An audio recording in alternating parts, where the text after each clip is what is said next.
तो सभी का स्वागत। थोड़ा सा कुछ तकनीकी समस्याएं रही जिसकी वजह से थोड़ा देर हो गया।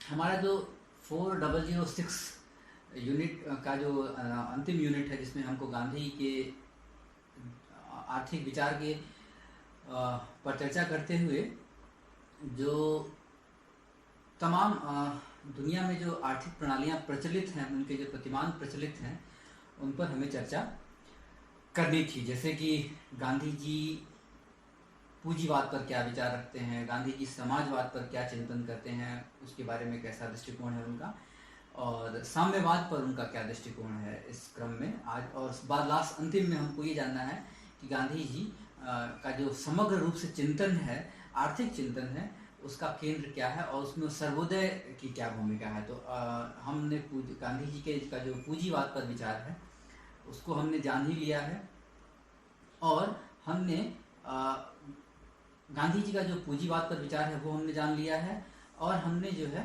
गांधी जी का समाजवाद पर क्या विचार है वो भी हमने जान लिया है।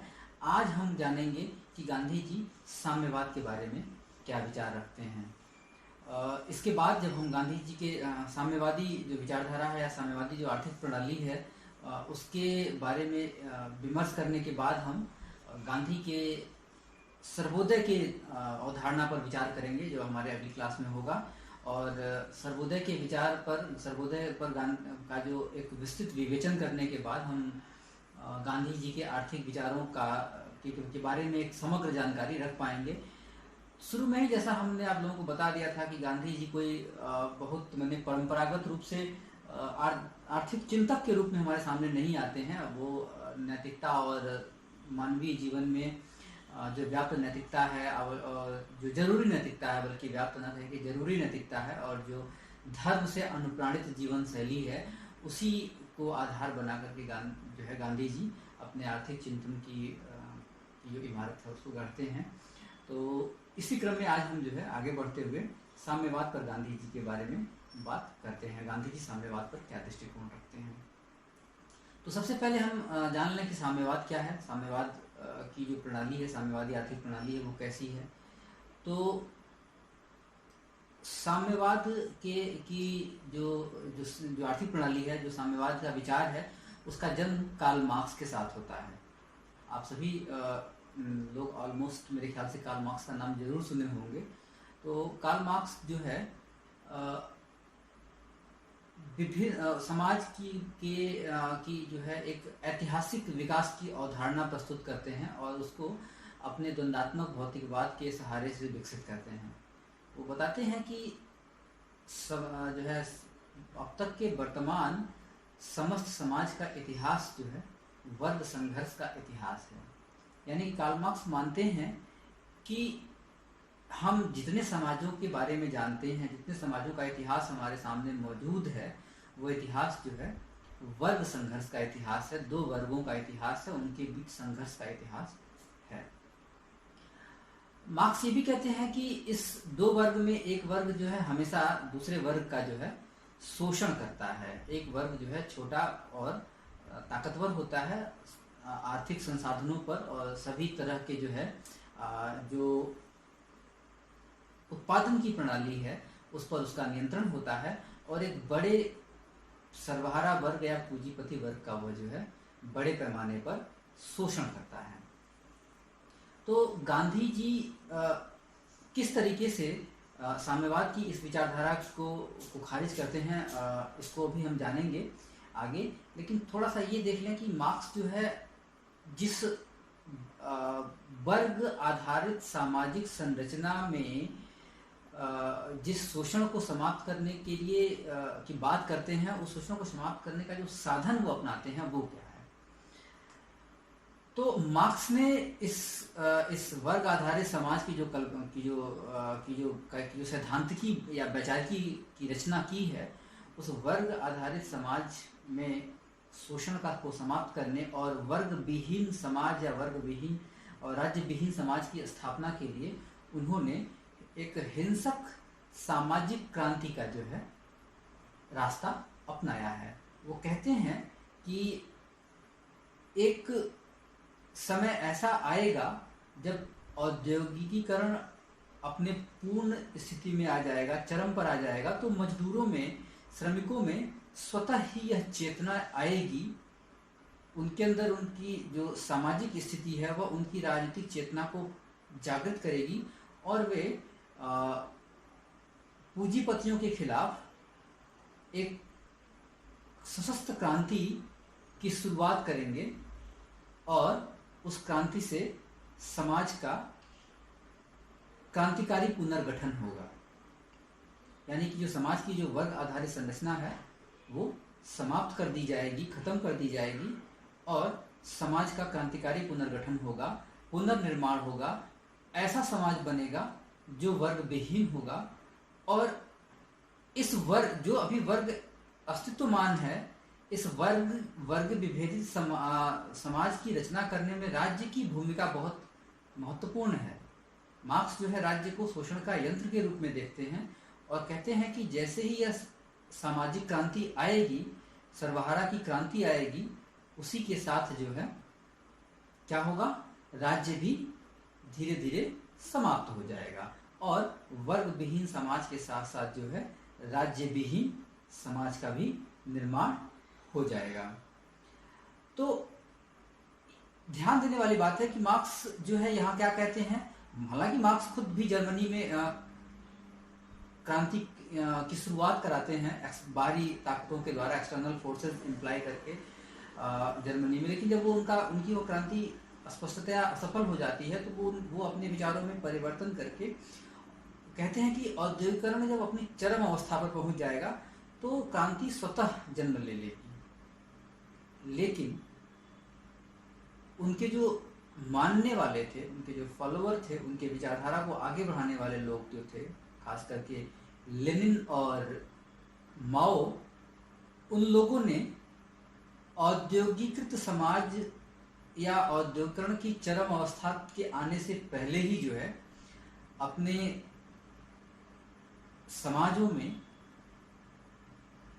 पार्टी के माध्यम से, पार्टी वेनगार्ड वर्ड यूज किया गया है लेनिन के द्वारा, दल जो है साम्यवादी दल बना करके, जो दल लोगों के अंदर चेतना जगाने का काम करेगा और जो साम्यवादी क्रांति है या जो सर्वहारा की क्रांति है उसको जो है उसका दिशा निर्देशन करेगा। ऐसा करके कृषक समाज में ही, बल्कि प्री मैच्योर्ड इंडस्ट्रियल सोसाइटी में कह सकते हैं आप, इन समाजों में औद्योगिकरण की धीरे धीरे शुरुआत हो रही थी, तो प्री मैच्योर्ड इंडस्ट्रियल सोसाइटी में ही इन लोगों ने जो है सर्वहारा की क्रांति करवाई, जिसमें जो है बड़े पैमाने पर हिंसा हुई। तो कुल मिलाकर के अगर हम थोड़े शब्दों में कहें तो साम्यवादी जो अर्थ प्रणाली है, जिसकी शुरुआत जो है, जो एक ऐसी अर्थ प्रणाली है जो समाज में वर्ग विभेद को समाप्त कर देना चाहती है, अन्याय को, शोषण को और बेरोजगारी को, बेकारी को, भूखमरी को समाप्त कर देना चाहती है, गैर बराबरी को समाप्त कर देना चाहती है, किंतु इन सारे आदर्शों, उद्देश्यों को पाने के लिए जो तरीका अपनाती है वो है हिंसक क्रांति। एक प्रकार की प्रतिक्रियावादी कट्टरता का उपयोग करते हैं। प्रतिक्रियावादी जो है कट्टर तरीके से अपने जो है साधनों का उपयोग करते हैं, हिंसक साधनों का उपयोग करते हैं और एक वर्ग का समूल नाश करके जो है समाज में व्यवस्था को बनाए रखने की कोशिश करते हैं। वो कहते हैं कि जो है जब तक हम इस तरह की क्रांति नहीं करेंगे, जब तक हम एक वर्ग का समूल नाश नहीं कर देते हैं और कुछ समय तक सर्वहारा की तानाशाही की स्थापित नहीं कर देते हैं, तब तक जो है जो छुपे हुए पूंजीवादी हैं या दूसरे अन्य लोग हैं उनको ढूंढा और उनको नहीं जा सकता और उनकी संपत्ति का जब तक हम राष्ट्रीयकरण नहीं कर देते हैं और साथ साथ जो है धीरे धीरे उनकी संपत्ति और जो व्यक्तिगत पूंजी है, व्यक्तिगत संपत्ति है, उन सबको जो है समाज हित में उनका उपयोग करना नहीं शुरू कर देते हैं, तब तक जो है समाज की गैर बराबरी को समाप्त नहीं किया जा सकता। तो कुल मिलाकर के मार्क्स ने जो साम्यवादी प्रणाली की वैचारिकी बनाई, लेनिन और माओ ने जो उसका प्रयोग किया, लेनिन ने जो उसका प्रयोग किया उसको बोल्शेविक क्रांति कहते हैं, बोल्शेविक क्रांति। और चीन में वही काम थोड़े बहुत बदले रूप में माओ ने किया, जिसको हम चीन की क्रांति कहते हैं। बाद में उसमें कई और चीज़ें जुड़ जाती हैं, जिसमें सांस्कृतिक क्रांति यानी कल्चरल रिवोल्यूशन का भी पार्ट जो होता है। चीन में माओ की क्रांति और लेनिन की जो क्रांति है, वो लेनिन की क्रांति 1907-8 के आसपास बोल्शेविक क्रांति होती है। उस पर गांधी जी ने और माओ के ऊपर भी गांधी जी ने बहुत कई जगहों पर छोटी छोटी टिप्पणियां की हैं।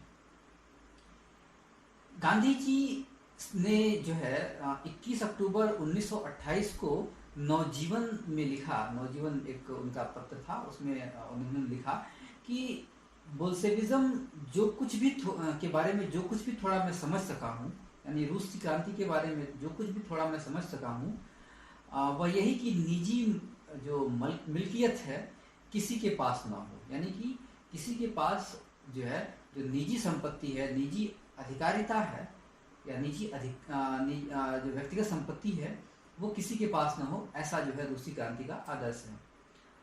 और गांधी आगे कहते हैं कि यह बात यदि सभी लोग अपनी इच्छा से कर लें तो इससे जैसा कल्याणकारी काम कोई दूसरा नहीं होगा। परंतु बोल्शेविज्म में यानी रूसी क्रांति में यह काम जो है लोगों द्वारा लोगों से जबरदस्ती कराया जाता है। और गांधी जी कहते हैं कि मेरा दृढ़ विश्वास है कि जबरदस्ती और हिंसा के माध्यम से साधा गया कोई भी काम, चाहे वह व्यक्तिगत अपरिग्रह का ही क्यों ना हो, दीर्घकाल तक टिक नहीं सकेगा। तो गांधी जी इस तरीके से रूसी क्रांति की एक तरफ जो है उसके आदर्श की, जिसमें वो व्यक्तिगत अपरिग्रह की बात, निजी मिल्कियत को समाप्त करने की बात, सभी को समाज में बराबरी देने की बात, सभी के जो है किसी एक वर्ग के आर्थिक शोषण को समाप्त कर देने की बात तक गांधी उसका समर्थन करते हैं। लेकिन गांधी कहते हैं कि जब तक ये सारे काम जबरदस्ती बल पर किए जाएंगे, हिंसा के दम पर किए जाएंगे, इसमें स्थायित्व तो नहीं होगा, यह दीर्घकाल तक नहीं टिक पाएगा। तो कुल मिलाकर के गांधी जी समाज में समता लाने के लिए, समाज की विषमता को समाप्त करने के लिए, आर्थिक गैर बराबरी को समाप्त करने के लिए, बेरोजगारी और शोषण को समाप्त करने के लिए जो मार्क्सवादी या साम्यवादी प्रतिक्रियावाद है, गांधी जी उसका समर्थन नहीं करते हैं। गांधी जी कहते हैं कि जो है मुझे कामयाबी हासिल करने के सुगम हिंसक तरीकों में विश्वास नहीं है। किसी भी तरीके का, किसी भी उद्देश्य को, किसी भी साधन को सिद्ध करने के लिए जो हिंसक तरीका है गांधी जी का, उसमें बिल्कुल विश्वास नहीं है। गांधी जी कहते हैं कि मैं अच्छे मंतव्यों के साथ कितनी ही सहानुभूति रखूं और उसकी कितनी ही प्रशंसा करूं, पर मैं अच्छे से अच्छे उद्देश्यों की पूर्ति के लिए भी हिंसक तरीकों को अपनाने का सख्त विरोधी हूँ। इसलिए मेरे और हिंसा के समर्थकों के बीच सहमति की कोई गुंजाइश नहीं है। यानी कि साम्यवादी आदर्शों को गांधी जी सराहते हैं। गांधी जी कई जगह लेनिन की भी अपने टिप्पणियों में, कई अलग अलग टिप्पणियों में गांधी ने लेनिन की भी सराहना की है, लेनिन के त्याग की सराहना की है, लेनिन के जो कमिटमेंट है उसकी सराहना की है। लेकिन वो कहते हैं कि इन सब के बावजूद भी अगर वो हिंसा का साधन का प्रयोग करते हैं तो ऐसे लोगों के साथ मेरी सहमति की गुंजाइश बिल्कुल नहीं है। वो कहते हैं कि असत्य और हिंसा का परिणाम अस्थायी कल्याण कभी नहीं हो सकता। और वे कहते हैं कि अर्थ जगत में जो अपरिग्रह की नीति है, उसका जो आदर्श है वो हमेशा बहुत अच्छा आदर्श है, उसको अपनाया जाना चाहिए। अपरिग्रह मतलब आवश्यकता से अधिक का संचय न करना, या संचय, धन का संचय न करना। तो कहते हैं कि आर्थिक जीवन में अपरिग्रह की नीति बहुत अच्छी है, लेकिन इस आदर्श को अगर लोग स्वेच्छा से अपनाएं, शांतिपूर्ण तरीके से अपनाएं, उसके लिए उनको प्रेरित किया जाए, तो ज़्यादा बेहतर बात हो सकती है। गांधी जी कहते हैं कि जो है बोल्शेविक क्रांति में ये जो कुछ भी हुआ है, या इसको पाने के लिए जो कुछ भी प्रयास किए गए हैं, वे जो है हिंसा के माध्यम से किए गए हैं, और निजी संपत्ति के स्वामित्व के हरण और उसको जो है सामूहिक राजकीय स्वामित्व में बनाए रखने के लिए जो है बल के साधनों का प्रयोग किया गया है, जिसका जो है अहिंसा में विश्वास करने वाले लोग इसका जो है कभी समर्थन नहीं करेंगे। कहते हैं कि गांधी जी कहते हैं कि मेरी यह पक्की धारणा है कि हिंसा के बल पर खड़ी की गई कोई भी चीज ज्यादा दिन तक टिक नहीं सकती। गांधी जी जो है पश्चिम के साम्यवाद के बारे में आगे भी लिखते हैं कि यह साम्यवाद जिन धारणाओं पर आधारित है, वे धारणाएं हमारी धारणाओं से मूलतः भिन्न हैं। इनमें से एक धारणा यह है कि वे मानव की प्रकृति के अनिवार्य स्वार्थपरता में विश्वास करते हैं, और मैं इससे सहमत नहीं हूँ। गांधी जी कहते हैं कि मैं जानता हूँ कि मनुष्य और पशु के बीच मौलिक भेद है, और यह कि मनुष्य अपनी आत्मा की आवाज को पहचान सकता है, उन मनोवेगों पर काबू पा सकता है। इसीलिए जो है मनुष्य स्वार्थपरता और हिंसा से ऊपर उठ सकता है। गांधी कहते हैं कि जो है यही जो है हिंदुत्व की मौलिक धारणा भी है, और इसी कारण जो है जो हमारा साम्यवाद होगा, जो हमारे दृष्टिकोण का साम्यवाद होगा, वो अहिंसा तथा श्रम और पूंजीपति और जमींदार और काश्तकार के बीच जो है एक सामंजस्यपूर्ण सहयोग पर आधारित होगा, न कि जो है हिंसा के ऊपर आधारित होगा। इसी तरह से वे जो है रूसी साम्यवाद के बारे में आगे भी कहते हैं कि यह लोगों पर आरोपित किया गया साम्यवाद है, जोर जबरदस्ती से उनके ऊपर आरोपित किया गया साम्यवाद है। अगर साम्यवाद हिंसा के बिना आए तब तो उसका स्वागत किया जाना चाहिए, क्योंकि तब जो है जो संपत्ति का स्वामी होगा, संपत्ति का जो संरक्षक होगा, वो संपत्ति के संरक्षक के रूप में काम करेगा, और उस संपत्ति का उपयोग वो जो है दूसरों के भलाई के लिए उसका उपयोग कर सकेगा। तो जो है गांधी जी क्या कहते हैं कि जो साम्यवाद का जो मूल आशय है, वर्ग विहीन समाज की कल्पना और एक ऐसे आदर्श समाज की कल्पना जहां राज्य नहीं होगा और किसी प्रकार की गैर बराबरी नहीं होगी, यह जो है यह अस्थायित्वपूर्ण तरीके से तभी आ सकता है जब हम जो है अहिंसक लोकतंत्र में अपना विश्वास रखें, अहिंसक समाज में अपना विश्वास रखें। और इसीलिए गांधी कहते हैं कि मैं स्वयं को साम्यवादी भी कहता हूं, और मेरा साम्यवाद समाजवाद के बहुत अधिक भिन्न भी नहीं है। वह जो है दोनों के बीच एक सामंजस्यपूर्ण मेल है, जहां तक मैं समझता हूं साम्यवाद समाजवाद की स्वाभाविक परिणति है। तो कुल मिलाकर के गांधी जी जो पश्चिम का साम्यवाद है, उसकी हिंसा, उसके आदर्शों को स्वीकार करते हैं, उसके आदर्शों को मान्यता देते हैं, लेकिन उसको पाने के तरीके के लिए जिस तरीके का साधन उपयोग किया जाता है, उसकी जो है गांधी जी आलोचना करते हैं। इस क्रम में हम कुछ बातें और देख सकते हैं कि गांधी जी जो है मूल रूप से जो है भारत में जब 1940 के दशक में जो है भारतीय साम्यवादियों द्वारा बहुत बड़े पैमाने पर तोड़-फोड़ की शुरुआत की गई, तो जो है 11 जून 1947 को मनु गांधी ने जो है गांधी जी से कहा कि आप साम्यवादियों की आलोचना क्यों करते हैं।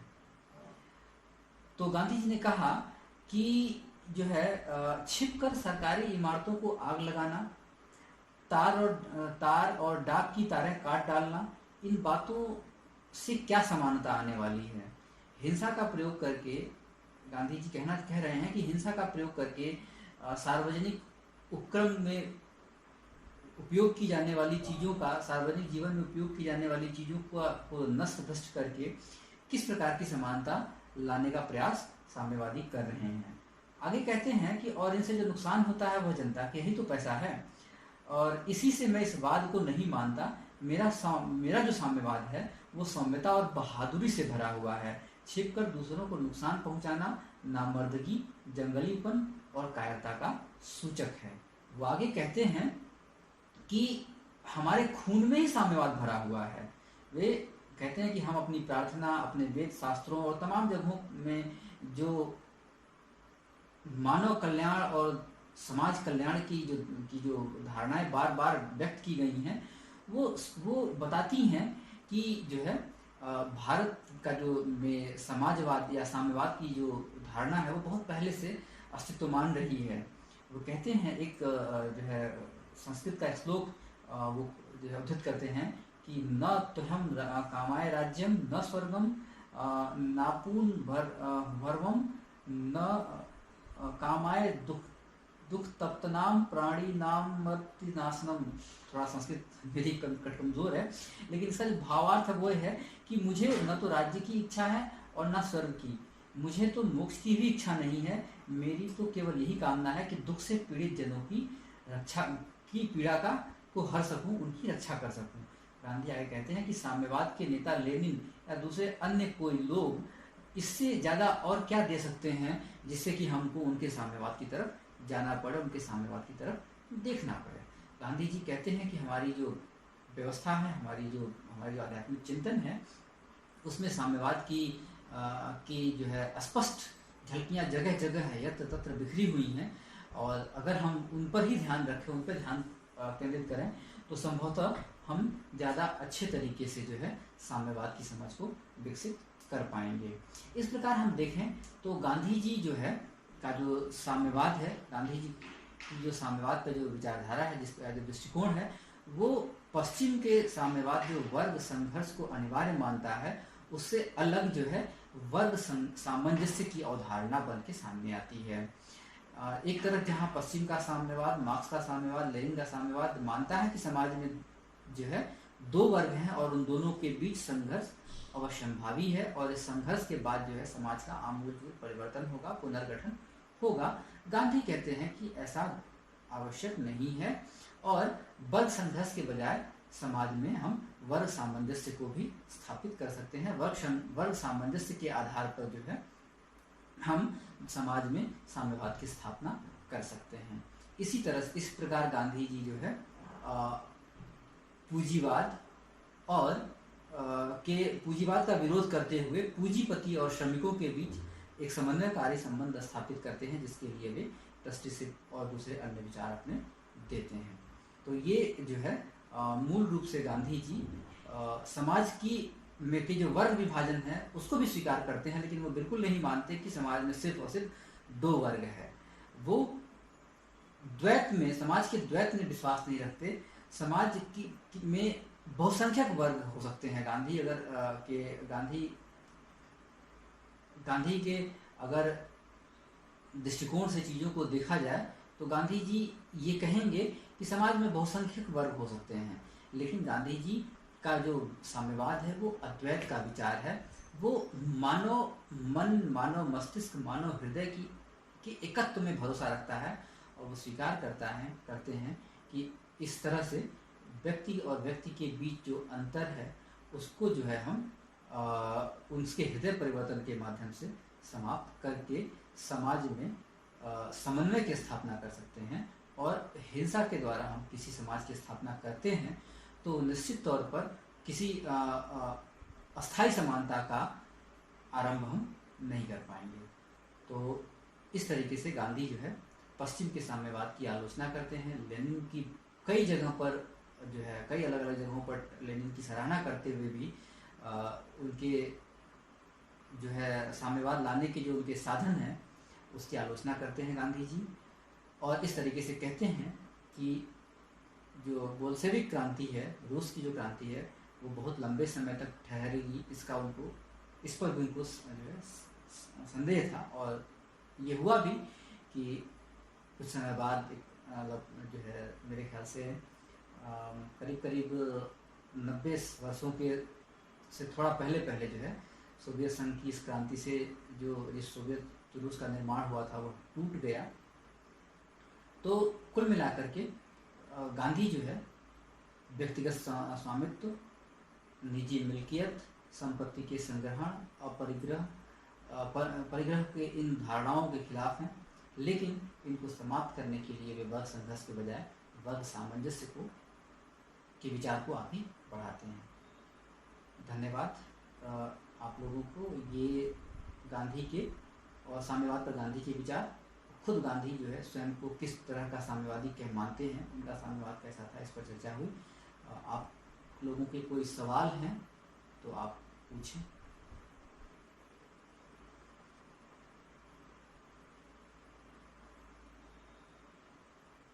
सोनू,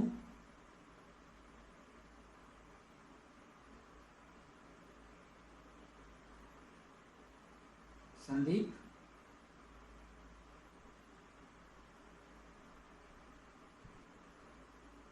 बताएं कोई सवाल आपका?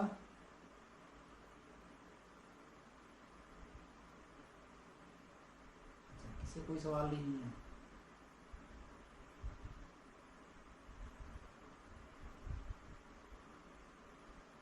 तो फिर ठीक है, कल कोशिश की जाएगी कल कि सर्वोदय थोड़ा लंबा क्लास होगा।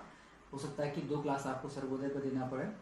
तो हो सकता कल और परसों 2 दिन की क्लासेस जो है सर। जी बेटा, हेलो बेटा, देखो अब ये डिपेंड करता है ना बेटा, हम कल ही बता पाएंगे क्योंकि कुछ ना कुछ रोज प्रोग्राम हो रहे हैं ना, कहीं वेबिनार है, कहीं लेक्चर है, कहीं किसी का है, तो वो सब भी करना पड़ रहा है ना। अभी देखो आज आप लोगों को क्लास शुरू किया हूँ, उससे थोड़ी पहले वाइस चांसलर साहब का एक प्रोग्राम शुरू कर रहे थे, तो उसमें भी जो है पार्टिसिपेट करना पड़ता है ना। तो हो सकता है मैं कोशिश करूँगी कि आपकी क्लास जो है 12 बजे से शुरू हो जाए, लेकिन अगर कोई संभावना अगर इधर उधर आगे पीछे की होती है तो 1 बजे तो हो ही जाएगी। ठीक, तो फिर ठीक है बेटा, समाप्त करते हैं इस मीटिंग को। ओके।